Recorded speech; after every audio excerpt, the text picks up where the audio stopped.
ആഗോളസഭ jubilee ആഘോഷിക്കുന്ന ഈ വർഷത്തിൽ തിരുനാൾ ആഘോഷങ്ങൾക്കായി തിരഞ്ഞെടുത്തിരിക്കുന്ന പേര് 2007 ഭാഗ്യസ്മരണാർഹനായ ബെനഡിക്ട് 16 പാപ്പ പ്രത്യാശയെക്കുറിച്ച് പുറത്തിറക്കിയ ചാക്രിക ലേഖനത്തിന്റെ പേരായ സ്പേ സാൽവി എന്നാണ്. പ്രത്യാശയിൽ രക്ഷ എന്നാണ് ഈ ലത്തീൻ വാക്കിന്റെ അർത്ഥം. പ്രത്യാശ നമ്മെ നിരാശരാക്കുന്നില്ല എന്ന പൗലോസ് അപ്പോസ്തലന്റെ വാക്കുകളിൽ വിശ്വസിച്ചുകൊണ്ട് നമുക്ക് കാര്യപരിപാടിയിലേക്ക് കടക്കാം. സന്തോഷത്തിന്റെ തേൻ മന്ദിരവുമായിട്ടാണ് ഞങ്ങൾ നിങ്ങളുടെ മുന്നിൽ വന്നിരിക്കുന്നത്. സന്തോഷത്തിന്റെ നല്ല ഓർമ്മകൾ ഇവിടെ നിന്നും നിങ്ങൾക്ക് ലഭിക്കട്ടെ എന്ന് പ്രാർത്ഥിക്കുകയും ആശംസിക്കുകയും ചെയ്തുകൊണ്ട് ഇവിടെ ആയിരിക്കുന്ന എല്ലാവരെയും സസ്നേഹം സ്വാഗതം ചെയ്യുന്നു. ഈ സന്തോഷവേളയിൽ ദൈവസാന്നിധ്യത്തെ നമുക്ക് സ്മരിക്കാം. പ്രയർ ഡാൻസിനായി MCPSലെ ബ്രദേഴ്സിനെ ക്ഷണിക്കുന്നു. എല്ലാവരും എഴുന്നേറ്റ് നിൽക്കുക.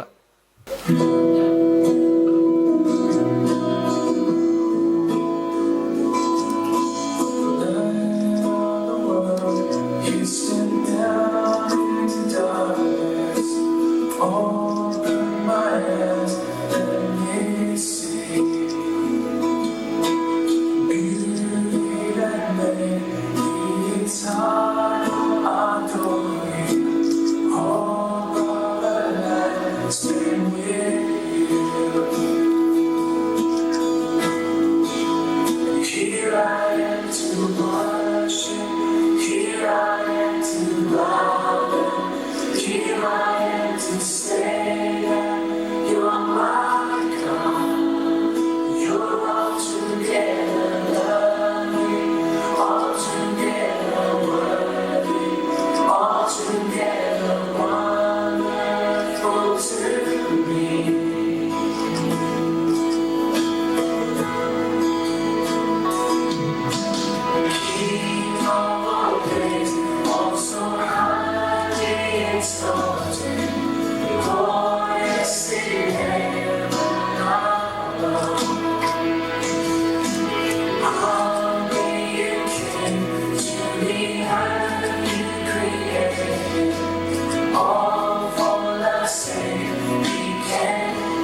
സമാധാനത്തിന്റെ ദൂതനായ പാപ്പ, കരുണയുള്ള ദൈവപിതാവിന്റെ മുഖമുദ്രയണിഞ്ഞ പാപ്പ, കടലോളം സ്നേഹം പകർന്ന പാപ്പ, ആകാശം പോലെ വിസ്തൃതിയുള്ള ഹൃദയത്തിൻ ഉടമ, ഇഹലോകവാസം വെടിഞ്ഞെങ്കിലും കോടാനുകോടികളുടെ ഹൃദയങ്ങളിൽ ഇന്നും എന്നും വസിച്ചുകൊണ്ടിരിക്കുന്നു. അസീസിയിലെ വിശുദ്ധ ഫ്രാൻസിസിനെ പോലെ സമാധാന ദൂതനായിരുന്നു ഫ്രാൻസിസ് പാപ്പ. ഏവരെയും ഒരുപോലെ കണ്ട ക്രിസ്തുവിന്റെ പ്രതിപുരുഷനായിരുന്നു പാപ്പ. ക്ലേശങ്ങളും പ്രയാസങ്ങളുമാകുന്ന തിരമാലകളെ കീറിമുറിച്ച സഭയാകും നൗകയുടെ വലിയ മുക്കുവന്റെ പിൻഗാമി. എളിമയുടെ പാഠം ജീവിതത്തിൽ ഉടനീളം പ്രാവർത്തികമാക്കിയ ആത്മീയ പുരുഷൻ. സഭയുടെ നിയന്താവ് എന്നതിലുപരി ഏവരുടെയും പിതാവായിരുന്നു ഫ്രാൻസിസ് പാപ്പ. അനീതിക്കെതിരെ, മനുഷ്യത്വമില്ലാത്ത എല്ലാ പ്രവർത്തനങ്ങൾക്കുമെതിരെ ധീരമായി ശബ്ദമുയർത്തിയ ധീരയോദ്ധാവായിരുന്നു അദ്ദേഹം. ആരെയും മാറ്റി നിർത്താതെ ഏവരെയും തന്നോടുകൂടെ, സഭയോടുകൂടെ ചേർത്തു നിർത്തിയ കനിവിനിടയൻ. ക്രിസ്തുനാഥനെ പൂർണ്ണമായും പകർന്നുകൊണ്ട് ലാളിത്യത്തിന്റെ ജീവിതമാണ് ഈ പുണ്യാത്മാവ് നയിച്ചത്. അവസാനം സ്വർഗീയ ഭവനത്തിലേക്ക്, മാതാവിന്റെ മടിയിലേക്ക് ഈ പൊൻസൂനം യാത്രയായി. വലിയ മുക്കുവന്റെ അടുക്കിലേക്ക് യാത്രയായ ഈ പാവങ്ങളുടെ പാപ്പയെ മൗണ്ട് കാർമൽ പെറ്റി സെമിനാരിയിലെ ഓരോരുത്തരും സഭയോടുകൂടെ ഓർക്കുന്നു, നന്ദി പറയുന്നു. എന്നും ദൈവപിതാവിന്റെ പക്കൽ നമുക്കേവർക്കും മാധ്യസ്ഥം വഹിക്കാനായി അദ്ദേഹം സ്വർഗീയ ഭവനത്തിൽ പ്രവേശിച്ചിരിക്കുകയാണ്. പിതാവേ, ഈ പാപികളായ എളിയവർക്കായി എന്നും പ്രാർത്ഥിക്കണം.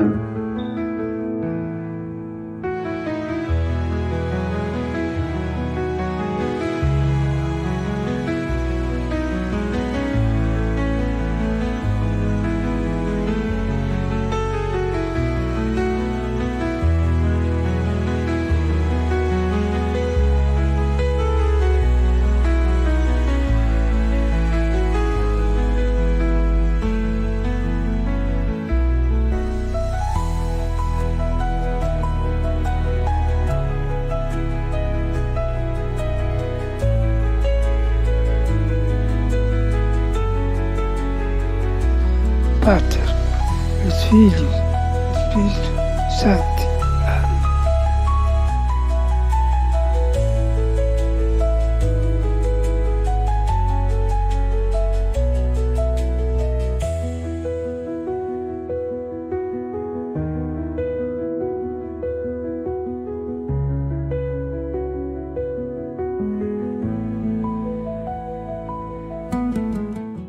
കർമ്മല മാതാവിൻ്റെ തിരുനാൾ ആഘോഷിക്കുന്ന ഈ സായാഹ്നത്തിൽ എത്രയും സ്നേഹത്തോടുകൂടെ തന്നെ നിങ്ങൾക്കെല്ലാവർക്കും തിരുനാളിൻ്റെ പ്രാർത്ഥന മംഗളങ്ങൾ നേരുകയാണ്. ഏകദേശം 13-ാം നൂറ്റാണ്ടോടുകൂടെ കർമ്മലമലയിൽ ആരംഭിച്ച ഒരാധ്യാത്മികതയുടെ തുടർച്ചയാണ് നമ്മളിന്ന് കാണുന്ന കർമ്മലീത്ത ഭക്തി എന്ന് പറയുന്നത്.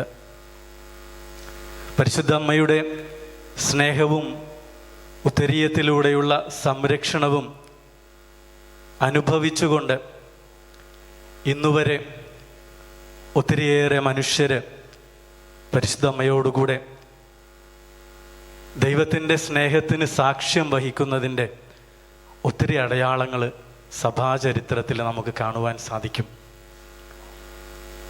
അതിൻ്റെയൊക്കെ ഏറ്റവും വലിയ ഉദാഹരണങ്ങളാണ് ഒത്തിരിയേറെ കർമ്മലീത്ത വിശുദ്ധർ ഇന്ന് സഭയിലുള്ളത് എന്നത് തന്നെ. ഈ വിശുദ്ധരോടൊത്ത് ഇന്ന് ഞങ്ങളും നിങ്ങളോടൊത്ത് ഈ സന്തോഷത്തിൽ പങ്കുചേരുകയാണ്. ഞങ്ങളുടെ ഈ സന്തോഷത്തിൽ പങ്കുചേരുവാനായിട്ട് എത്തിയിരിക്കുന്ന നിങ്ങളെ ഓരോരുത്തരെയും എത്രയും സ്നേഹത്തോടുകൂടെ തന്നെ ഈ സായാഹ്നത്തിലേക്ക് ക്ഷണിക്കുകയാണ്, സ്വാഗതം ചെയ്യുകയാണ് ഞാൻ. ലോകം മുഴുവൻ സുഖം പകരാനായി സ്നേഹദീപമേ മിഴി തുറക്കൂ. കഥന നിവാരണ കനിവിന്നുറവേ കാട്ടിൻ നടുവിൽ വഴി തെളിക്കൂ.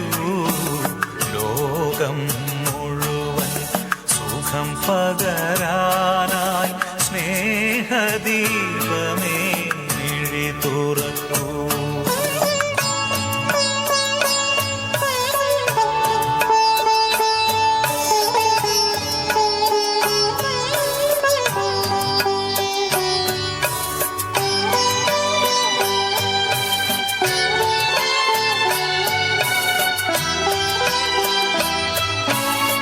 ഏകദേശം 38 വർഷം കഴിഞ്ഞ് സെമിനാരി, മൈനർ സെമിനാരിയുടെ കാലയളവ് കഴിഞ്ഞിട്ടെങ്കിലും കുറേ നല്ല ഓർമ്മകൾ ഇവിടെ ആയിരിക്കുന്നത് കൊണ്ട് സെമിനാരിയിലെ പിള്ളേരെ കാണുമ്പോൾ ആ കാലത്തെ ഓർമ്മകൾ ഇപ്പോഴും വളരെ സന്തോഷത്തോടുകൂടെ മനസ്സിലേക്ക് വരുന്നുണ്ട്.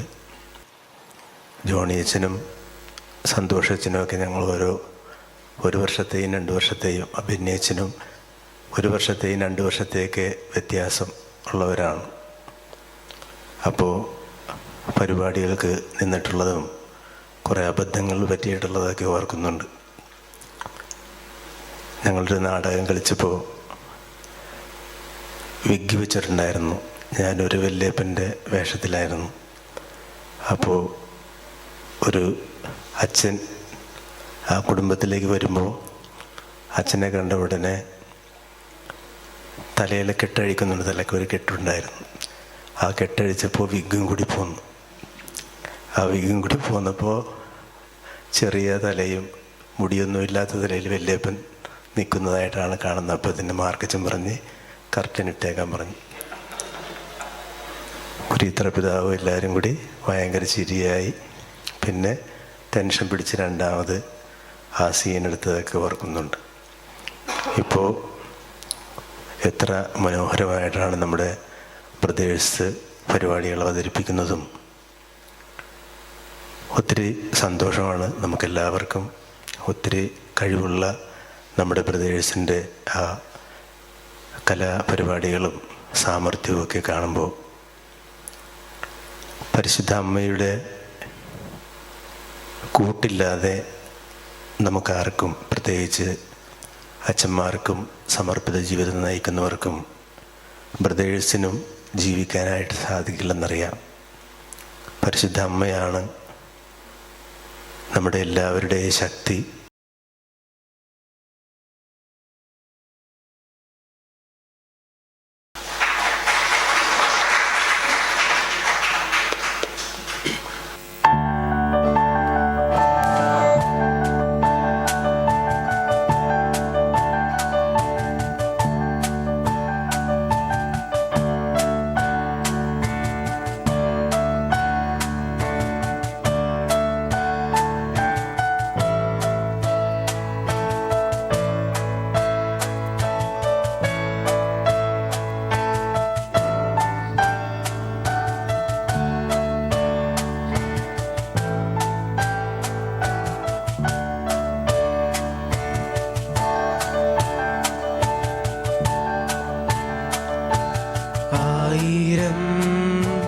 കണ്ണുമായി കാത്തിരുന്നു നിന്നെ ഞാൻ.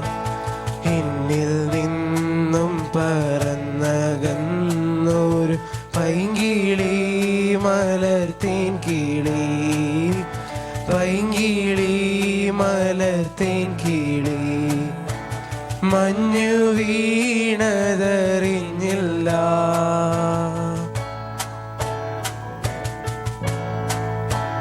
വെയിൽ വന്നു പോയതറിഞ്ഞില്ല.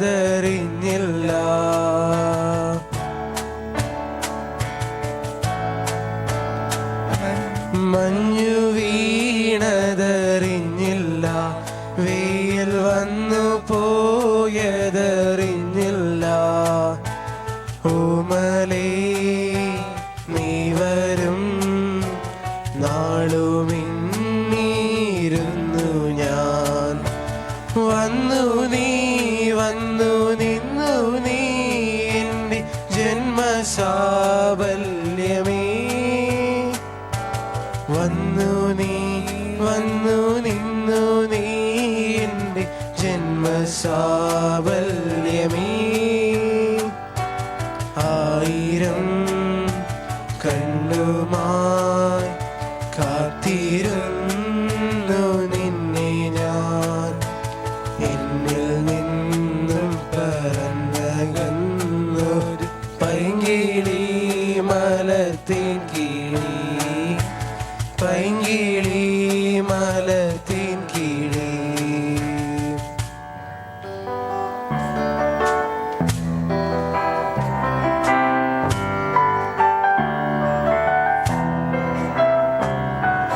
നീ കവിതകളാ കനവുകളാ കയൽവിഴിയേ, நான் நிகழ்வதுவாய் கடந்ததுவாய் பதில் மொழியே. உன்னோடு நெஞ்சம் உலவாகும் போதும் கண்ணீர் கமலம் தானா. முகம் காற்று நீ முழுவின் பனி மூடாது நீ இல்லையே. இதழோரமா சிறு புன்னகை நீ காற்றடி ஏமுல்லையே.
സഹിത നഗരകാന്തിയോ ഓമനേ പറയൂ നീ. വിണ്ണിൽ നിന്നും പാറി വന്ന ലാവണ്യമേ വൈശാഖ സന്ധി നിൻ ചുണ്ടിലെന്റെ അരുമ സഹിത നഗരകാന്തിയോ.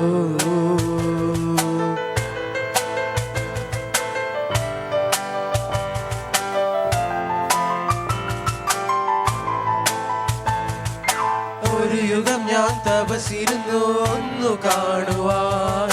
കഴിഞ്ഞ കാലം കൊഴിഞ്ഞ സുഖം പൂത്തുവിടർന്നു. ഒരു യുഗം ഞാൻ തപസിരുന്നു ഒന്നു കാണുവാൻ. കഴിഞ്ഞ കാലം കൊഴിഞ്ഞ സുഖം പൂത്തുവിടർന്നു. മുഖമാമിൻ മനസ്സിൽ ഗാനമായി നീ ഉണർന്നു. മുഖമാമിൻ മനസ്സിൽ ഗാനമായി നീ ഉണർന്നു. മുകുളചന്ദ്രീകി ദേവാമൃതം വൈശാഖ സന്ധി നിൻ ചുണ്ടിലെന്റെ അരുമ സഹിത നഗരകാന്തിയോ.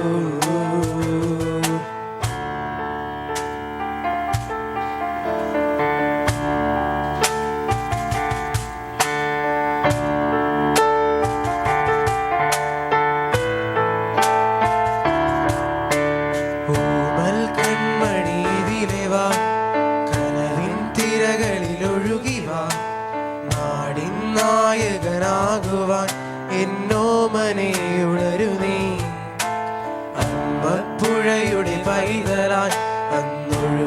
കിട്ടിയ കർണനായി നാടിനു മുഴുവൻ സ്വന്തമായി എൻ ജീവനിൽ വളരുമേ കുടിൽ മേയുവാൻ മുകിലുകൾ അതിൽ മാറിവിൽ ചുവരുകൾ നിനക്കൊരു കുടം കുളിരുമായി പുതുമഴ മണി മഴ വരവായോ നരൻ, ഓ ഞാനൊരു നരൻ പുതുജന്മം നേടിയ നരൻ ഓ നരൻ ഞാനൊരു നരൻ ഓ നരൻ ഓ ഞാനൊരു നരൻ പുതുജന്മം നേടിയ നരൻ ഓ നരൻ ഞാനൊരു നരൻ.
I'm begging you, so push your loving hand out, baby.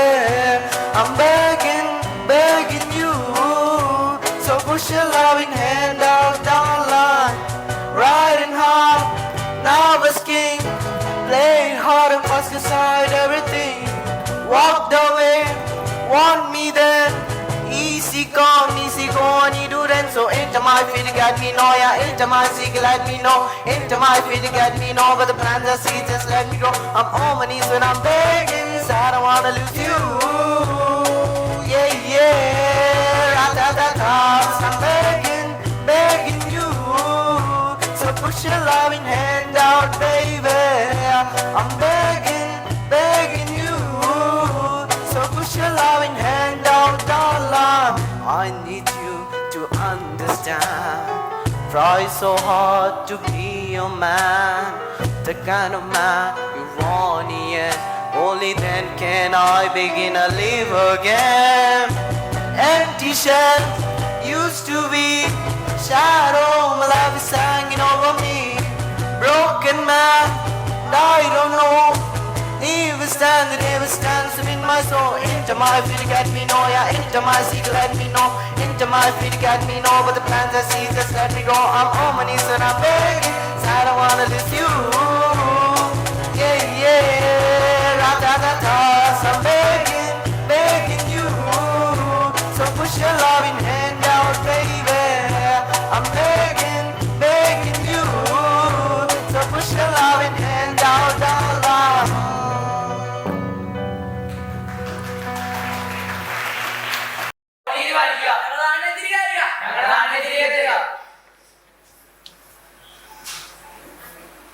ഇന്ന് സെമിത്തേരി, നാളെ നമ്മുടെ വീടുകൾ, പിന്നെ നമ്മുടെ ആത്മാവ് പോലും ഇവന്മാർ തീരെഴുതുവാങ്ങില്ല. എന്താ ഉറപ്പ്?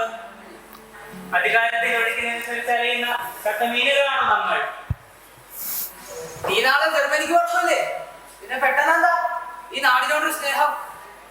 ചതിയുടെയും കൊള്ളത്തരത്തിന്റെ ഇടയിൽ കിടന്ന് ഉറങ്ങുന്നതിനേക്കാൾ നല്ലത് വിട്ടുപോകുന്ന സക്കീറേട്ട. അവിടെ ഇവിടത്തെ പോലെ നമ്മുടെ അഡ്രസ് ഇല്ലാതാക്കാൻ ആരും വരില്ലല്ലോ. സക്കീറേ, ദേശാടന പക്ഷികൾക്ക് പോലും തിരിച്ചു വരാൻ ഒരു വൃക്ഷമുണ്ടാവും. ഇന്ന് ഞങ്ങൾ ആ വൃക്ഷത്തിന് കാവലിരിക്കും.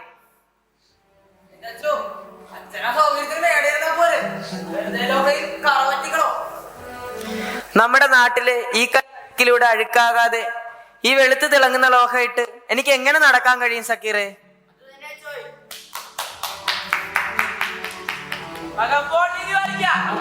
നീതി വലിക്കുക, ഞങ്ങളുടെ നാടിനെ തിരികെ വരിക. നീതി വലിക്കുക.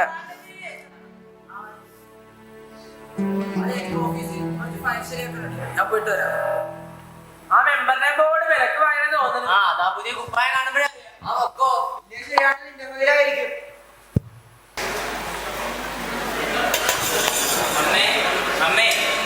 കണ്ടോ? ആ മോനെ അച്ചു, ഇന്ന് നല്ല സന്തോഷത്തിലാണല്ലോ. ഈ കത്തിലെന്താണ് നമുക്കറിയോ? ഇല്ല, ഒരു കടലാസ് കഷ്ണത്തിന് ഇത്രയും സന്തോഷമോ? ഇത് ജർമ്മനിയിൽ റോബോട്ടിക്സ് പഠിക്കാനുള്ള എന്റെ അഡ്മിഷൻ ലെറ്ററാ.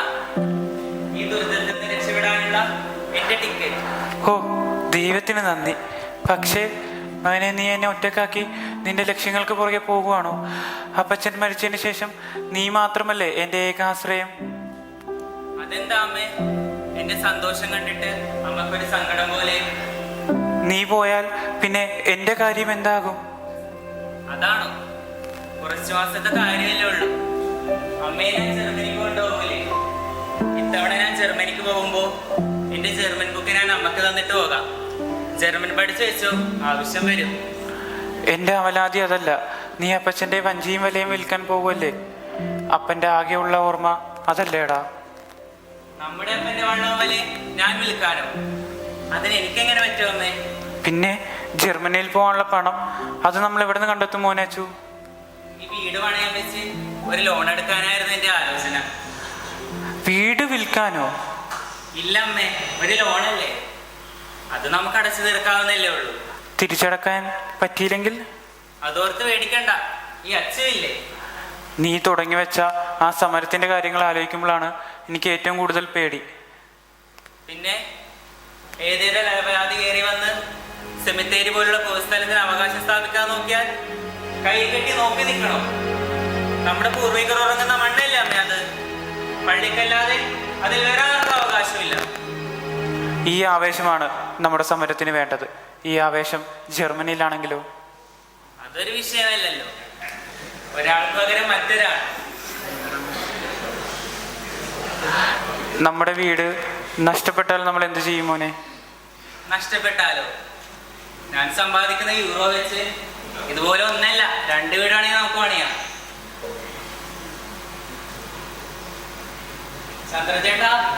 ചന്ദ്രചേട്ടാ. ആ അച്ചുമോനെ, എന്തായി? പഞ്ചസാരയൊക്കെ ഒന്നാണേ തീർന്നു പോയി. കടമാണെങ്കിൽ നമുക്ക് ഒപ്പിക്കാം. ചേട്ടാ, ഞാനൊരു ലോണിന് വന്നതാ, എന്റെ പഠനാവശ്യത്തിന് വേണ്ടി. ലോണാ? നാട്ടിലെ ഭരണകക്ഷികൾക്കെതിരെ യുദ്ധം പ്രഖ്യാപിച്ച നിനക്കാ? വഖഫ് പ്രശ്നം കാരണം ബാങ്കുകൾ നിന്നെ പുറത്താക്കിയ? ചേട്ടാ, അതൊരു യുദ്ധമല്ല, നിയമപരവും സമാധാനപൂർണവുമായ ഒരു പ്രതിഷേധമാണ്.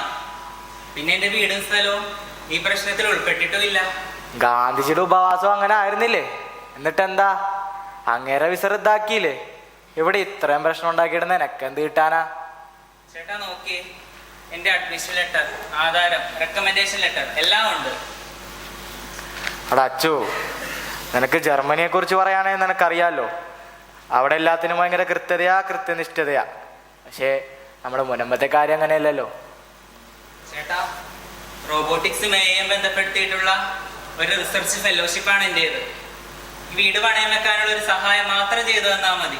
അത് നോക്കിയേ, സമരത്തിൽ നീ ചിലപ്പോൾ നായകനായിരിക്കാം, പക്ഷേ ബാങ്കിൽ നായകനല്ല വേണ്ട. ബാങ്കുകളിൽ സ്ഥിരത വേണം, നിശബ്ദത വേണം. മുദ്രാവാക്യമല്ല, സല്യൂട്ടാ വേണ്ടത്. അപ്പോ നാടിനു വേണ്ടി സംസാരിച്ചതിന്റെ പേരിൽ എന്റെ ആഗ്രഹങ്ങളൊന്നും അല്ലാതാകുമോ? എടാ അച്ചു, മുനമ്പത്തെ ആഗ്രഹങ്ങളും സ്വപ്നങ്ങളും ഒരു ചീന്നവല പോലെയാ. വലുതാ, പക്ഷെ കാലിയായിട്ടേ തിരിച്ചു വരൂ. പിന്നെ ഞാനെന്ത് ചെയ്യണമെന്നാ ചേട്ടൻ പറയുന്നേ? ഒന്നില്ലെങ്കിൽ നീ ഏതെങ്കിലും ഗൾഫാരുടെ മകളെ കല്യാണം കഴിക്കും, അല്ലെങ്കിൽ ഏതെങ്കിലും പാർട്ടി പോയി ചേരും. ചേട്ടൻ തമാശകളിയല്ല. എനിക്കിതൊരു സൽപ്രവൃത്തിയുമല്ല. പക്ഷെ മോനെ, നിനക്ക് പണം വേണം. പക്ഷെ നീ ഇപ്പോൾ ഒരു തിയേറ്ററുണ്ട്, അതുള്ളിടത്തോളം കാലം നിന്റെ കൂടെയൊക്കെ ആരെയും കിട്ടില്ല. താൻ ഇതിനെ കുറിച്ച് ഖേദിക്കും. ആയിരിക്കും, പക്ഷെ അതിന് വലിയ ഇലവൊന്നുമില്ലല്ലോ. പോയിക്കോ, വേറെ വല്ല ബാങ്കിലും പോയി നോക്ക്. മുങ്ങുന്ന വെള്ളത്തിൽ കടൽ കയറാൻ നോക്കുന്ന വേറൊരുത്തൻ. നീ പ്രാർത്ഥിക്കുവാണോ അതോ തർക്കിക്കുവാണോ? രണ്ടുമല്ല. ദൈവം ഉറങ്ങുവാന്നാ തോന്നുന്നേ. ദൈവത്തിന് വിശ്രമോ? ചിലപ്പോ നിന്റെ സമയം ഇനിയുമായിട്ടുണ്ടാവില്ല. എനിക്കാകെ വേണ്ടിയിരുന്നത് ഒരു ലോണായിരുന്നു. പക്ഷെ ഇപ്പോ ഏതോ വൈറസിനെ പോലെയാ ബാങ്കുകൾ എന്നോട് പെരുമാറുന്നേ. ഈ ദുരിതത്തിൽ നിന്നെല്ലാം രക്ഷപ്പെടുതെന്നുള്ള പോലെ. നിശബ്ദതയ്ക്ക് മാത്രം ചെവിയെടുക്കുന്ന ഒരു രാജ്യമാണോ നമ്മുടേത്? ഇനി വയലന്റ് ആകാനാണ് ഉദ്ദേശമെങ്കിൽ കയ്യിൽ പണം വേണം. ഞാൻ മിണ്ടാതിരിക്കണമായിരുന്നു, നല്ലവൻ ചമഞ്ഞ്. പക്ഷെ നീ മിണ്ടാതിരുന്നില്ല, ആൾക്കാരെ അസ്വസ്ഥരാക്കി. അതല്ലേടാ സുവിശേഷം. അതുകൊണ്ട് എന്താ, എനിക്കിപ്പോ എല്ലാം നഷ്ടമായില്ലേ? വീട് പണയം വെക്കാൻ പറ്റിയിരുന്നേ എനിക്ക് ജർമ്മനിക്ക് പോകാമായിരുന്നു. പക്ഷെ ഇപ്പോ എല്ലാവരും സേവനമ്പോ എന്ന് പറയുന്നു. എന്നെ രക്ഷിക്കും. ഈ ലോഹം ഇടുന്നത് കൊണ്ട് സുഖം മാത്രമേ ഉള്ളൂ എന്നാണ് നിന്റെ വിചാരം? എത്രയെത്ര അപേക്ഷകളാണ് നിഷേധിക്കപ്പെടുന്നേ. പള്ളിയിലേക്കുള്ള എത്ര സാമ്പത്തിക സഹായങ്ങളാണ് മരവിപ്പിച്ചിരിക്കുന്നേ ജനങ്ങളുടെ കൂടെ നിന്നതിന്റെ പേരിൽ. പിന്നെ എന്തിനാ ഇതൊക്കെ ചെയ്യുന്നേ? കാരണം മിക്കവാറും ശരിയുടെ ഭാഗത്ത് നിൽക്കുക എന്നാൽ ഒറ്റയ്ക്കാകുക എന്നാണ് അർത്ഥം. മൈക്കും പിടിച്ചു നിൽക്കുന്ന 100 രാഷ്ട്രീയക്കാരെക്കാൾ ഉച്ചത്തിൽ ഹൃദയം തകർന്ന ഒരു ചെറുപ്പക്കാരന് കാര്യങ്ങൾ വിളിച്ചു പറയാൻ സാധിക്കും.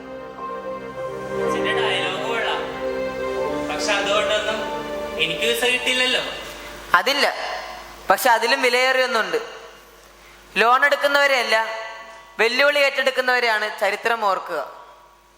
എന്നിട്ട് ഒരു ആത്മകഥ എഴുതി മരണാനന്തര ബഹുമതിക്ക് വേണ്ടി കാത്തിരിക്കാൻ? ഒരിക്കലുമല്ല മോനെ അച്ചു, നിനക്ക് സംസാരിക്കാൻ അറിയാം. മുനമ്പത്ത് നിന്നുള്ളൊരു ചെറുപ്പക്കാരനെ ഈ നാടിനെ വിറപ്പിക്കാൻ കഴിയുമെന്ന് കാണിച്ചു കൊടുക്കണം. അപ്പോൾ അവർ നിനക്ക് ചെവി ഓർക്കും. ഇല്ലെങ്കിലോ? ഞാൻ തോറ്റുപോയാലോ? തോറ്റാലോ? നിനക്ക് എപ്പോ വേണേലും ഇവിടെ വരാം. നിന്റെ സങ്കടം നിനക്ക് കരഞ്ഞു തീർക്കാം. ഞാൻ ഇവിടെ തന്നെ ഉണ്ടാവും. കല്ലറയിൽ നിന്ന് ക്രിസ്തുവിന്റെ ഉദ്ധാനത്തിലേക്ക് 3 ദിവസം ഉണ്ടായിരുന്നു എന്ന് നിന്നെ ഓർമ്മിപ്പിക്കേ. ചുറ്റുമുള്ള എല്ലാവരും എന്നെ തള്ളി പറയുമ്പോ അച്ഛൻ മാത്രം എന്തിനാ എന്നെ സപ്പോർട്ട് ചെയ്യുന്നേ? അതോ, നീ ഏറ്റെടുത്തിരിക്കുന്ന ഉത്തരവാദിത്തത്തിന്റെ പ്രാധാന്യവും ഭാരവും എനിക്ക് തിരിച്ചറിയാം. നിന്നെപ്പോലെ തന്നെ പുറത്തു പോകാൻ ആഗ്രഹിച്ചിരുന്നവനാ ഞാനും. പക്ഷെ ഞാൻ എടുത്തിയാടിയില്ല, ഇവിടെ നിൽക്കാൻ തീരുമാനിച്ചു. നിനക്കൊരു അടിത്തറയായി ഞാൻ ഇവിടെ തന്നെ ഉണ്ടാവും.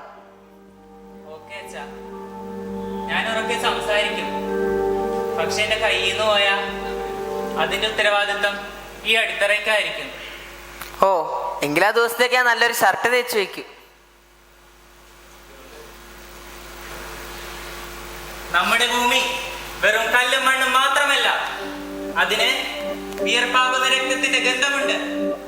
അതൊക്കെ വെറും കടലാസ് മാർഗം തട്ടിയെടുക്കാനാ ഇവന്മാർ ശ്രമിക്കുന്നേ. നമ്മളത് സമ്മതിക്കില്ല. നമ്മളിന്ന് സ്വരമുയർത്തും. നാളെ ലോകം നമ്മെ കേൾക്കും. മുനമ്പം വിൽപ്പനയ്ക്കല്ലെന്ന് നമ്മളെവരെ അറിയിക്കും.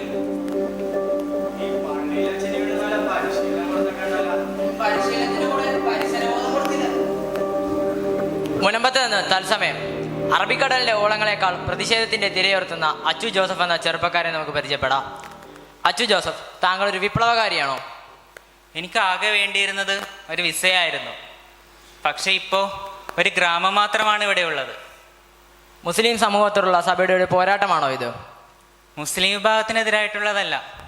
കാരണം മുസ്ലിം സഹോദരങ്ങളുടെ വീടുകളും ഈ പ്രശ്നത്തിൽ ഉൾപ്പെട്ടിട്ടുണ്ട്. ഞാൻ അവർക്കെല്ലാം വേണ്ടിയാണ് സംസാരിക്കുന്നത്. സ്വന്തം ഭവന അപഹരിക്കപ്പെട്ടാൽ ദൈവം പോലും പ്രതികരിച്ചെന്ന് വരും.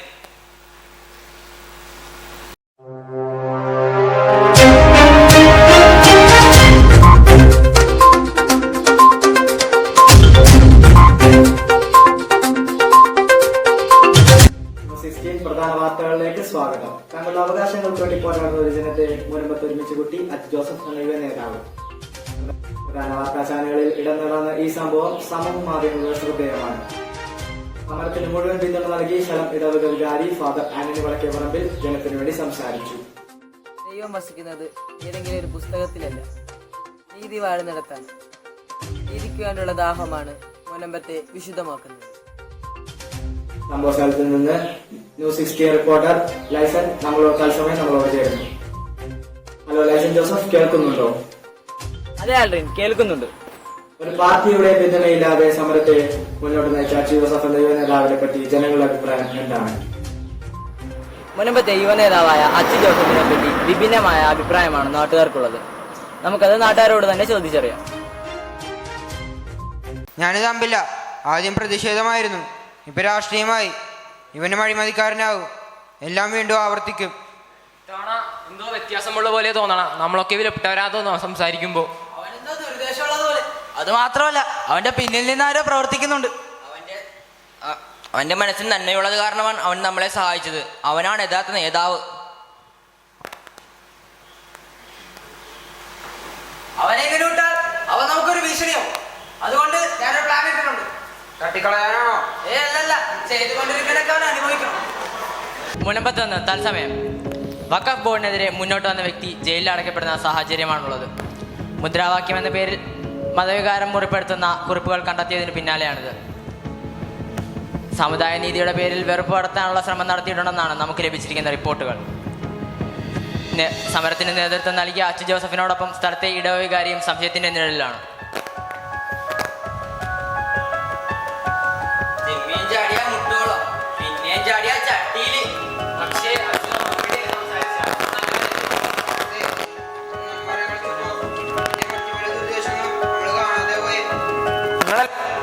കാര്യമെങ്കിൽ അവനെങ്ങനെ എൻ്റെ കുടുംബത്തെ സഹായിക്കാൻ പറ്റും? ഞാൻ മാത്രമല്ല, ഒരുപാട് മുസ്ലിം കുടുംബങ്ങളും ഈ വഖഫ് ബോർഡ് കാരണം വിഷമിക്കുന്നുണ്ട്. ഇതിൽ വേറെ എന്തൊക്കെയോ കളിയുണ്ട്. നിങ്ങൾ എന്തൊക്കെ പറഞ്ഞാലും എനിക്കിത് ശരിയായിട്ട് തോന്നണില്ല. കഴിഞ്ഞ ഞായറാഴ്ച കൂടി ഞാൻ അങ്ങ് കുർബാന സ്വീകരിച്ചത്. എന്റെ മോനെ, എനിക്ക് ഈ കണ്ട ജനങ്ങളോട് ഇതെങ്ങനെ ചെയ്യാൻ സാധിച്ചു? ആ കുറിപ്പൊന്നും എന്റേതല്ല, ഇതാരും മനഃപൂർവ്വം ചെയ്തതാ. വേണ്ട, നീ എന്നെ അമ്മയെന്ന് വിളിക്കാം. കോടതി പറയാം, ക്യാമറയിലല്ല.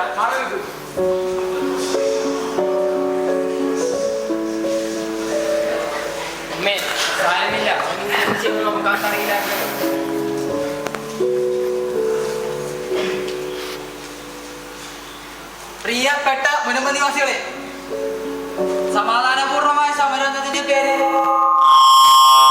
ഒരു വർഗീയവൽക്കരണമാണ്. ഭാരതം എന്ന് പറയുന്നത് ഒരു സ്വതന്ത്ര മതേതര രാജ്യമാണ്. ഇവിടെ ഞങ്ങളും നിങ്ങളുമല്ല വേണ്ടത്, നമ്മളാണ് വേണ്ടത്. നീതി നടപ്പിലാക്കണമെന്നാണ് വിദേശ പാർട്ടിയുടെ ആവശ്യം. അതിനായി നേരായ രീതിയിൽ പ്രവർത്തിക്കാൻ ഇനി ഞങ്ങളും നിങ്ങളോട് കൂടെ ഉണ്ടാവും. വഖഫ് ബോർഡ് നീതി പാലിക്കുക. ഞങ്ങളെ ആടിനെ തിരികെ വരിക. പങ്കുണ്ടോ? പുകയുണ്ടാവും.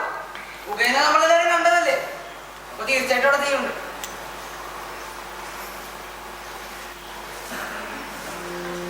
ഈ ലോഹയാണ് എന്നെ സത്യം കണ്ടെത്താൻ സഹായിച്ചത്. ഇതിപ്പോഴും എന്നെ സത്യത്തിലേക്ക് നയിച്ചുകൊണ്ടിരിക്കുന്നു. വേഗം നടക്ക്, ഒരുപാട് ചോദിച്ചറിയാനുണ്ട്. എനിക്കൊന്നും മറച്ചു വയ്ക്കാനില്ല. നിങ്ങൾക്കും ഒന്നും മറച്ചു വയ്ക്കാനില്ലെന്ന് ഞാൻ കരുതുന്നു. അച്ഛോ, അച്ഛനിപ്പോ തൃപ്തിയായില്ലേ? അവൻ ഇപ്പോഴും നിങ്ങളുടെ മകൻ തന്നെയാണ്. അതിന് തടസ്സമാകാൻ ഒന്നിനെ അനുവദിക്കരുത്. അവൻ ഈ കണ്ട ജനങ്ങളോട് ചെയ്തതിനൊക്കെ ഞാൻ ഇനി എന്ത് സമാധാനം പറയും? മാറലേക്ക്. എന്താണ് എന്റെ പോക്കറ്റിന്?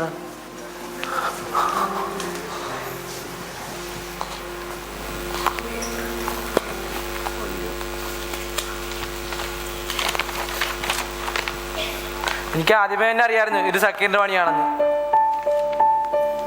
തീർത്തും അപ്രതീക്ഷിതമായ സംഭവങ്ങളാണ് മുൻപ് നടന്നുകൊണ്ടിരിക്കുന്നത്. ഒരു ജനനായകന്റെ പതനമോ അതോ ഒരു വലിയ ഗൂഢാലോചനയുടെ ആരംഭമോ? കാത്തിരുന്ന് കാണാൻ ഞങ്ങളെ പിന്തുടരുക.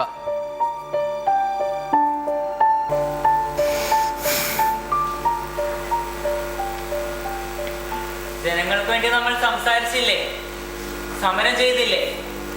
എന്നിട്ടിപ്പോ എന്തായി? നമ്മൾ വർഗീയവാദികളായില്ലേ? വലിയ പ്രാസംഗികനല്ലേ? അച്ഛന്റെ പ്രസംഗമൊക്കെ ഇപ്പൊ എവിടെ പോയി? ഈ സ്ഥലത്തിന് അതിൻ്റെതായ ആരാധനക്രമമുണ്ട്. നിശബ്ദത, ചിലപ്പോൾ നിരാശ, എപ്പോഴും പ്രസംഗിക്കണമെന്നില്ല. ഈ യാത്ര എന്റെ തന്നെ രക്തസാക്ഷിത്വത്തിലേക്കുള്ളതാണെന്ന് ഞാൻ ഓർക്കണമായിരുന്നു. തീരത്തിന്റെ പ്രത്യാശ എന്നല്ലേ എല്ലാവരും നമ്മെ വിശേഷിപ്പിച്ചത്. എന്നിട്ടിപ്പോ എന്തായി? ദൈവശാസ്ത്ര ബിരുദമുള്ള വർഗീയവാദികൾ. നീതിക്ക് വേണ്ടി പീഡനമേൽക്കുന്നവർ ഭാഗ്യവാന്മാർ, സ്വർഗരാജ്യം അവരുടേതാണെന്ന് നീ വായിച്ചിട്ടില്ലേ? അച്ഛന്റെ പ്രസംഗമൊക്കെ മതി. ജാമ്യം മാത്രമാണ് ഇപ്പൊ നമുക്ക് കിട്ടാവുന്ന ഏറ്റവും വലിയ അനുഗ്രഹം. അച്ചു, എല്ലാം അവസാനിച്ച പോലെ നിനക്ക് തോന്നുന്നതെന്ന് എനിക്കറിയാം. എല്ലാം ശരിയായിട്ടേ അവസാനിക്കൂ, ഇല്ലെങ്കിൽ ഇതൊരു അവസാനമല്ല. ഈ അഴികളല്ല അച്ഛൻ എന്നെ പേടിപ്പിക്കുന്നത്. ഒരു നുണയാപവാദവും കൊണ്ട് അവർ പറഞ്ഞു വരുത്തിയത് കണ്ടില്ലേ? എൻ്റെ അമ്മ, നാട്ടുകാർ എല്ലാവരും എനിക്കെതിരായി. ജയിലോ ഇവിടെ കിട്ടിയേക്കാവുന്ന പീഡനങ്ങളോ അല്ല എന്നെ വിഷമിപ്പിക്കുന്നത്. ഏതോ അപരിചിതനെ പോലുള്ള നോട്ടവും ഒഴിവാക്കി മാറ്റി നിർത്തലുമാണ്. നിന്റെ കുരിശുമെടുത്ത് തന്നെ അനുഗമിക്കുക. ഇതല്ലേടാ നിന്റെ കുരിശ്? ക്രിസ്തുവായിട്ടൊന്നും എന്നെ താരതമ്യം ചെയ്യില്ല അച്ചോ. ഞാനൊരു വിശുദ്ധനല്ല. എനിക്ക് എന്റെ ജീവിതം മെച്ചപ്പെടുത്തണം എന്നൊരു ചിന്ത മാത്രമേ ഉണ്ടായിരുന്നുള്ളൂ. ക്രിസ്തുവിനും അതെ. എന്ത്? അച്ചു, ക്രിസ്തുവിലേക്ക് അളക്കാനാകാത്ത ദൂരമുണ്ടെന്നുള്ളത് ശരി തന്നെ. പക്ഷെ ആ കാഴ്ചപ്പാട് ഒന്നും കൂടെ വിശാലമാകുമ്പോൾ അവനിലേക്കുള്ള ദൂരം കുറഞ്ഞു വരുന്നതായിട്ട് നമുക്ക് കാണാം. ഞാൻ വെറും മനുഷ്യനല്ലേ? നമ്മളെപ്പോലെ ബലഹീനരായ മനുഷ്യരിലൂടെ അച്ചു ക്രിസ്തുവും ജീവിച്ചിരുന്നേ. നമ്മളെ സുവിശേഷത്തിന്റെ ഉപകരണങ്ങളാക്കാൻ അങ്ങേർക്ക് സാധിക്കും. അച്ഛൻ ഇപ്പോഴും പ്രത്യാശയുണ്ടോ? എങ്ങനെയാ അച്ചോ? എപ്പോഴും. കാരണം പ്രത്യാശ എന്നുള്ളത് വെറുമൊരു തോന്നലല്ല, അതൊരു തീരുമാനമാണ്. വെളിച്ചത്തിലേക്കുള്ള ഒരു വാതിലുണ്ടെന്നുള്ള ഉറപ്പിൽ ഇരുട്ടിലൂടെ മുന്നോട്ട് പോകാനുള്ള ഒരു തീരുമാനം. അങ്ങനെ ഒരു വാതിലില്ലെങ്കിലോ? അപ്പൊ പ്രത്യാശ സഹന സമരമാകും. എല്ലാരും നുണയന്മാരെന്ന് വിളിക്കുമ്പോഴും സത്യം തിരിച്ചറിയുന്നവരെ നമ്മൾ ജീവിക്കും. എങ്ങനെ? ആ കണ്ണത്തെ കുറിപ്പ് 2 ദിവസം മുമ്പ് എറണാകുളത്ത് പ്രിന്റ് ചെയ്തതാ. ആ സക്കറിന്റെ പോക്കറ്റിൽ നിന്നിട്ട് പ്രതിഷേധക്കാരെ ഒരാൾക്ക് കിട്ടിയത്. ഇപ്പോൾ അയാൾക്കെതിരെ കേസ്. ഓ, അപ്പൊ അയാളായിരുന്നല്ലേ ഇതിന്റെ പിന്നിൽ? Kerala sir, 100% literacy sir. ഇനി എന്ത്? അച്ചു, നമുക്ക് വീണ് മുറിവുണ്ടായെന്നുള്ളത് ശരി തന്നെ. പക്ഷെ നമ്മൾ എഴുന്നേൽക്കുന്നത് നിറയെ കൃപകളുമായിട്ടാ. ഈ ജയിൽ മുറി എന്നെ ഒരുപാട് പഠിപ്പിച്ചു. അപ്പോൾ നിന്റെ യാത്ര തുടങ്ങിക്കഴിഞ്ഞു. ആ പേപ്പറൊക്കെ കൃത്രിമമാണെന്നാ പറഞ്ഞത്. അത് പോലീസുകാർക്ക് പാതിരാത്രിയാ മനസ്സിലായത്. അവരുടെ ചെയ്തു കൊടുക്കാറ് നമുക്ക് പ്രശ്നങ്ങളുണ്ടായ ആ സാഹചര്യത്തിൽ നമ്മളെന്നെ അവരെ വർഗീയവാദികളെന്ന് വിളിച്ചത്. ദൈവമേ, എന്തിനാ എൻ്റെ മോനെ സംശയിക്കാൻ എനിക്കിടയാക്കിയത്? അവനെ ആശ്വസിപ്പിക്കാനുള്ള ധൈര്യം എനിക്ക് തരണേ. അമ്മേ, മോനെ, അച്ചു, മോനെ.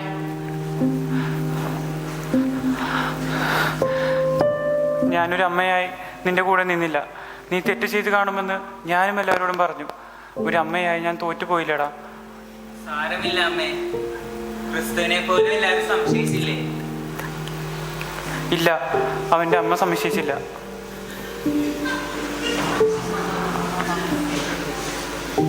യേശു നമ്മളെ ക്ഷമിക്കാനല്ല അമ്മേ പഠിപ്പിച്ചത്.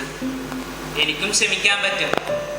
പക്ഷേ എൻ്റെ അമ്മ കൂടെയില്ലെങ്കിൽ എനിക്കത് താങ്ങാനാവില്ല.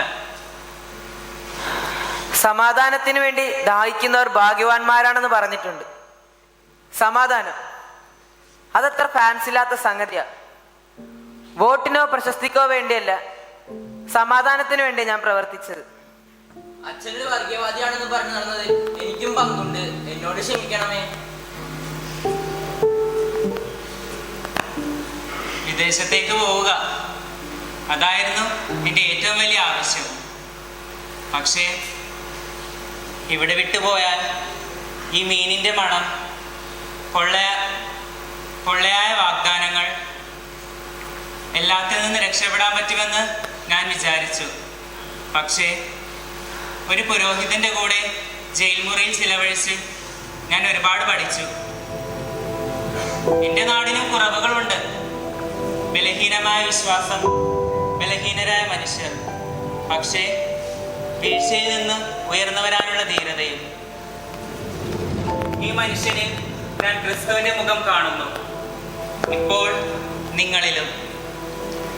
സംശയത്തിലേക്ക് വഴുതി വീഴുമ്പോൾ സത്യത്തിന് കാതോർക്കാൻ നമ്മൾ മറക്കരുത്. വഴിയും സത്യവും ജീവനുമായവനെ പിന്തുടരുന്ന നാം എങ്ങനെ സത്യം വിളിച്ചു വരുന്നതിന്റെ പേരിൽ വർഗീയവാദികളാകും?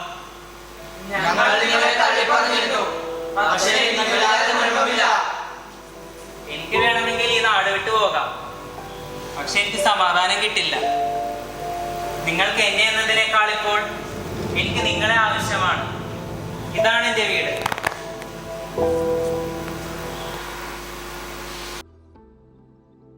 സമാധാനത്തിന് വേണ്ടിയുള്ള നിലവിളികളുടെ മധ്യത്തിൽ തീർത്തും പ്രതീക്ഷ നഷ്ടപ്പെട്ട ഒരുപാട് മനസ്സുകൾക്കുള്ള സഭയുടെ ഈ നൂറ്റാണ്ടിലെ ഏറ്റവും വലിയ സമ്മാനമാണ് പ്രത്യാശയുടെ ചുരകിലേറിയുള്ള ഈ മനുഷ്യാവതാര ജൂബിലി ആഘോഷങ്ങൾ. ജനക്കൂട്ടത്തെ കണ്ടപ്പോൾ അവൻ അവരുടെ മേൽ അനുകമ്പ തോന്നി. കാരണം അവർ ഇടയിലില്ലാത്ത ആടുകളെ പോലെ പരിഭ്രാന്തരായിരുന്നു. അരക്ഷിതാവസ്ഥയുടെ മുൾമുനയിൽ വിറങ്ങലിച്ചു നിൽക്കുന്ന ഈ പുതിയ കാലഘട്ടത്തിൽ സഭയ്ക്ക് അതിന്റെ ശുശ്രൂഷകളിൽ മനസ്സിന്റെ മുറിവുണക്കുന്ന ഉദ്ധിതന്റെ അഭിവാദനം പുതിയൊരു ഭാഷ്യത്തിൽ എഴുതി ചേർക്കേണ്ട കടമയുണ്ട്. അതെ, സമാധാനത്തിന്റെ സുവിശേഷവാഹകർ പ്രത്യാശയുടെ തീർത്ഥാടകരും സുഗന്ധവാഹകരുമാണ്. ഭാഗ്യസ്മരണാർഹനായ ബെനഡിക്ട് പാപ്പയുടെ സ്പേ സാൽവി അഥവാ പ്രത്യാശയിൽ വീണ്ടെടുക്കപ്പെട്ടവർ എന്ന ഉദ്ബോധനത്തിന്റെ ശീർഷകമാണ് പ്രത്യാശയുടെ ഈ ജൂബിലി വർഷത്തിൽ സെമിനാരി ഹോംഡയുടെ ആപ്തവാക്യമായി തിരഞ്ഞെടുത്തിട്ടുള്ളത്. പുതിയ കാലഘട്ടത്തിന്റെ വരുംകാല ഇടയന്മാർ പ്രത്യാശയുടെ തീർത്ഥാടകരും പ്രബോധകരും സുഗന്ധവാഹകരുമാകട്ടെ എന്ന പ്രാർത്ഥനയോടെ ഞങ്ങൾ അവതരിപ്പിക്കുന്നു സ്പേ Salvi.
white shirt, now red, my bloody nose sleeping. You're on your tippy toes, creeping around like no one knows. Think you're so criminal. So you're a tough guy, like you really rough guy. Just can't get enough guy, just always so puff guy. I'm that bad type, make your mama sad type, make your girlfriend mad type, might seduce your dad type. I'm the bad guy. Duh.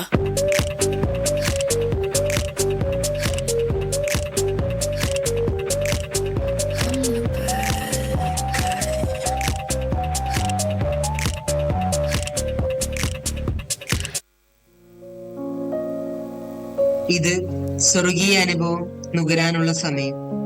ഇത് മാലാകമാരത്ത് ആനന്ദഗീതം ഉതിർക്കാനുള്ള അനശ്വര നിമിഷം. ലോകമെങ്ങും Covid മഹാമാരി വിതച്ച നാശത്തിന്റെ ഭീതി ഒഴിഞ്ഞു മാറിയിട്ടില്ല. ഗാസയിലും യുക്രൈനിലും ഇസ്രായേലിലും ലോകത്തിന്റെ പല ഭാഗങ്ങളിലും യുദ്ധത്തിന്റെയും ഭീകരതയും നിലവിളിക്കുന്ന കുഞ്ഞു പൈതങ്ങളുടെ നെഞ്ചിരിപ്പും അകന്നു പോയിട്ടില്ല. സഭയുടെ ദൗത്യമറിഞ്ഞ് ജീവിക്കുന്ന ഒരു പറ്റം കത്തോലിക്കരെ കൊണ്ട് ലോകം നിറഞ്ഞിരിക്കുന്നു. യുവതി യുവാക്കളിലെ ലഹരി ഉപയോഗവും മദ്യാസക്തിയും വിഷത്തിന്റെയും ആക്രമത്തിന്റെയും തീക്കനലുകൾ നിറച്ച് യുവത്വത്തെ നശിപ്പിക്കുന്നു. ഈ ലോകം വിട്ട് ദൈവപിതാവിന്റെ സന്നിധിയിലായിരിക്കുന്ന പുണ്യപുരുഷനായ ഫ്രാൻസിസ് പാപ്പയിലൂടെ പരിശുദ്ധാത്മാവ് തീർച്ചയായും പറഞ്ഞു കാണും, ഇന്നത്തെ ലോകത്തിന് ആവശ്യം പ്രത്യാശയെന്ന്. ദൈവിക പുണ്യങ്ങളിലെ പ്രധാനിയും ആവശ്യമേറിയതുമായ ദൈവം നൽകുന്ന നിത്യമായ പ്രത്യാശയിൽ നങ്കൂരമിട്ട് ജീവിക്കാൻ നമുക്ക് കഴിയണം. പാവപ്പെട്ടവന്റെ പാപ്പയായ ഫ്രാൻസിസ് പാപ്പ കോവിഡ് മഹാമാരിയിൽ നിന്ന് ലോകത്തെ മുഴുവനും വിശ്വാസത്തിലേക്കും പ്രതീക്ഷയിലേക്കും ക്ഷണിക്കുന്നു. ജൂബിലി ആത്മീയ പുനർജീവന്റെ അവസരമാണെന്ന് ഓർമ്മപ്പെടുത്തുന്നു. ഇന്ന് ലോകം യുദ്ധങ്ങൾ, ക്ഷാമം, ദുരിതങ്ങൾ, അഭയാർത്ഥി പ്രശ്നങ്ങൾ, പാരിസ്ഥിതിക വെല്ലുവിളികൾ തുടങ്ങിയ കാര്യങ്ങളിൽ തളർന്നിരിക്കുകയാണ്. തൽസ്ഥിതിയിൽ ലോകത്തിലെ അന്ധകാരം ദൂരെ അകറ്റാനും നിരാശയുടെ ഇടയിൽ പ്രത്യാശ പകരാനും സഭയെയും സഭാമക്കളെയും സജീവമായി ലോകത്തിലേക്ക് അയക്കാനും നാം പ്രത്യാശയുടെ ശുശ്രൂഷകരാകണമെന്ന് ദൈവം ആഗ്രഹിക്കുന്നു. കാരുണ്യവാനായ ദൈവം ആഗ്രഹിക്കും പോലെ ഈ ജൂബിലി വർഷം ഒരു വ്യക്തിയുടെ ആത്മീയ ഉന്നമനം മാത്രമല്ല, മറിച്ച് മറ്റുള്ളവർക്കും പ്രതീക്ഷ നൽകുവാനുള്ള ദൗത്യമാണ്. ദരിദ്രരെയും അടിച്ചമർത്തപ്പെട്ടവരെയും രോഗികളെയും ഒറ്റപ്പെട്ടവരെയും ആശ്വസിപ്പിക്കാൻ സഭ മുഴുവനും സജീവമാകണം. സഭാ മാതാവിനോട് ചേർന്ന് ഈ ജൂബിലി വർഷത്തിൽ നമുക്ക് ചേർന്ന് നിൽക്കാം.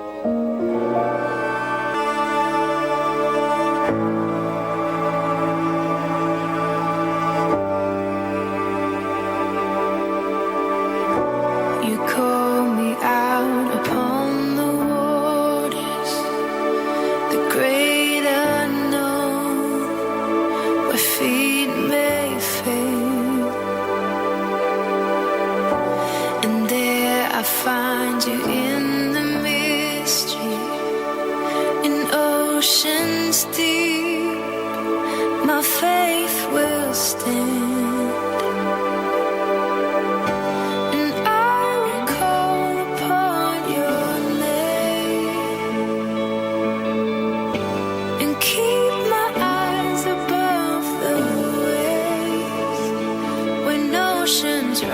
My soul will rest in your embrace, for I am yours. You are mine.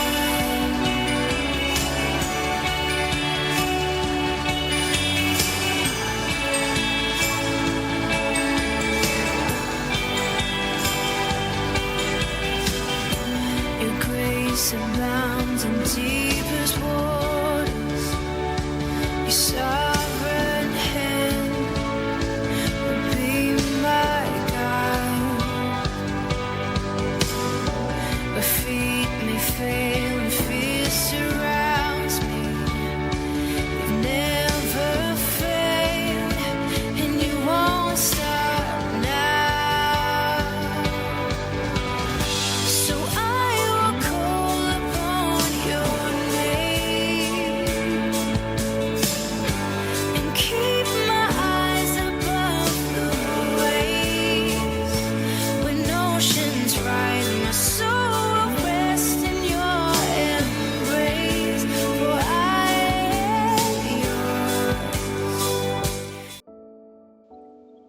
ഒന്നും ഒന്നിലും അവസാനിക്കുന്നില്ല. അതിങ്ങനെ തുടർന്നുകൊണ്ടേയിരിക്കുന്നു. പ്രത്യാശയുടെ ജൂബിലി വർഷത്തിന്റെ സെന്റ് പീറ്റേഴ്സ് ബസിലിക്കയുടെ ജൂബിലി കവാടം തുറന്നിട്ടുകൊണ്ടാണ് ഫ്രാൻസിസ് പാപ്പ എന്നേക്കുമായി മൺമറഞ്ഞത്. ഭാവിയെ പ്രത്യാശയോടെ നോക്കുക എന്നത് ജീവിക്കുന്നതിന് ആവേശവും അത് പങ്കുവയ്ക്കുന്നതിന് സന്നദ്ധതയും ഉണ്ടാവുക എന്നുകൂടിയാണ്. സമൂഹത്തിലെ വ്യത്യസ്ത തലങ്ങളിലുള്ള വിധേയർക്ക്, യുവാക്കൾക്ക്, കുഞ്ഞുങ്ങൾക്ക്, ദരിദ്രർക്ക്, കുടിയേറ്റ ജനതയ്ക്ക്, തടവിൽ കഴിയുന്നവർക്ക്, അങ്ങനെ എല്ലാവർക്കും ഒളിമങ്ങാതെ പ്രത്യാശയിൽ കഴിയാനാവും. പക്ഷേ പരസ്പരം യുദ്ധം ചെയ്തും കൊന്നും കൊലവിളിച്ചും ഇന്ന് ലോകം മുന്നോട്ട് പോയിക്കൊണ്ടേയിരിക്കുന്നു. ഇതെല്ലാം എവിടെ ചെന്ന് അവസാനിക്കുമെന്നത് നമ്മുടെ മുൻപിലുള്ള ഒരു വലിയ ചോദ്യമാണ്. ലോകത്തെ പൂർണ്ണവും മനോഹരവുമാക്കുവാൻ ഏറെ സാധ്യതകൾ അവശേഷിപ്പിച്ചുകൊണ്ടാണ് ദൈവം ഭൂമിയെ മനുഷ്യനെ ഏൽപ്പിച്ചു കൊടുത്തത്. ഒരുമിച്ച് ചേർന്നാലാണ് മനുഷ്യനതിനെ പൂർണ്ണതയിലേക്ക് നയിക്കാനാവുക.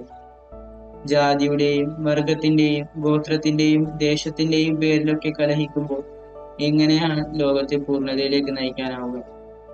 ഒരിക്കൽ ദൈവം നടന്ന വഴിയിലൂടെ എല്ലാവരും നടന്നു. എന്നാൽ ഇന്നും എല്ലാവരും മറ്റു പല വഴികളിലൂടെ യാത്ര ചെയ്യുന്നു. എന്തിനു വേണ്ടി? ഏതായാലും ഈ കാലഘട്ടത്തിന്റെ പ്രവാചക ശബ്ദം നിലച്ചിട്ടില്ല. ഫ്രാൻസിസ് പാപ്പയിലൂടെ അത് കൂടുതൽ ഉച്ചത്തിൽ പ്രഘോഷിക്കപ്പെട്ടു. അദ്ദേഹത്തിന്റെ പിൻഗാമിയിലൂടെ അത് കൂടുതൽ അപുങ്കരത്തിൽ പ്രഘോഷിക്കപ്പെട്ടുകൊണ്ടേയിരിക്കും. ആയതിനാൽ ഫ്രാൻസിസ് പാപ്പ എന്ന ആത്മീയ ആചാര്യന്റെ വാക്കുകൾ ആനന്ദം, കാരുണ്യം, പ്രത്യാശ നമ്മിൽ പുതിയ അനുരണനങ്ങൾ ഉണർത്തട്ടെ. Hope never disappoints. Don't lose hope. Pope Francis.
പുലരി വിരിയുമ്പോഴും മാനത്ത് ബാക്കി നിൽക്കുന്ന ചന്ദ്രക്കല കണ്ടിട്ടുണ്ടോ? സൂര്യനുദിച്ചു വരെ, വെളിച്ചം പരക്കുന്നത് വരെ അങ്ങനെ കാത്തു നിൽക്കും. Just to make sure that you're never left alone. To reassure that there's always light. Whispering in your ears that there's always hope.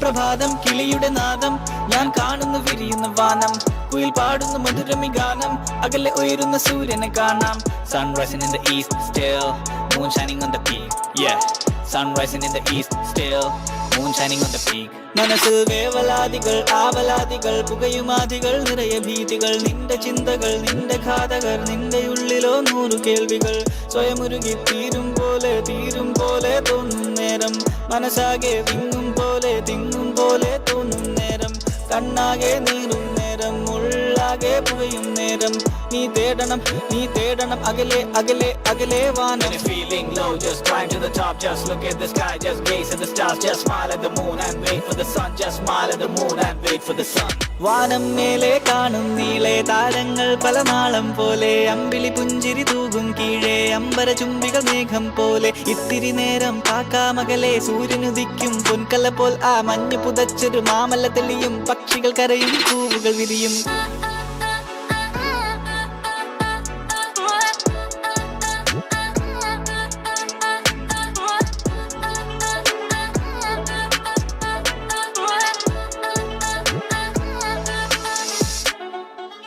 പ്രഭാതം കിളിയുടെ നാദം ഞാൻ കാണുന്നു വിരിയുന്ന വാനം കുയിൽ പാടുന്നു മധുരമി ഗാനം അകലെ ഉയരുന്ന സൂര്യനെ കാണാം sun rising in the east still moon shining on the peak yeah sun rising in the east still moon shining on the peak ഞാൻ തേടുന്ന തീരങ്ങൾ കാണുന്നുണ്ടരികെ പാട്ടിന്റെ ഈണത്തിൽ പുഞ്ചിരി വിരിയെ അരികിൽ ഇനി വഴികൾ തെളിയും ഇനി തിരികെ ഇനി മടങ്ങിലൊരിക്കലും ഞാൻ തളരില്ല ഞാൻ ഇനി പതറില്ല ഞാൻ ഇനി കരയില്ല ഞാൻ ഇനി മുന്നേറാം ഇനി നനയ്ക്കുന്ന പാതകൾ കയ്യേറാം എന്റെ കനവിന്റെ ശിഖരത്തിൽ ചേക്കേറാം അതിനുച്ചിയിൽ നിന്നെനി പറന്നുയരാം ഇനി ചിറകടിച്ചുയരാം പറന്നുയരാം ഞാൻ ചിറകടിച്ചുയരാം പറന്നുയരാം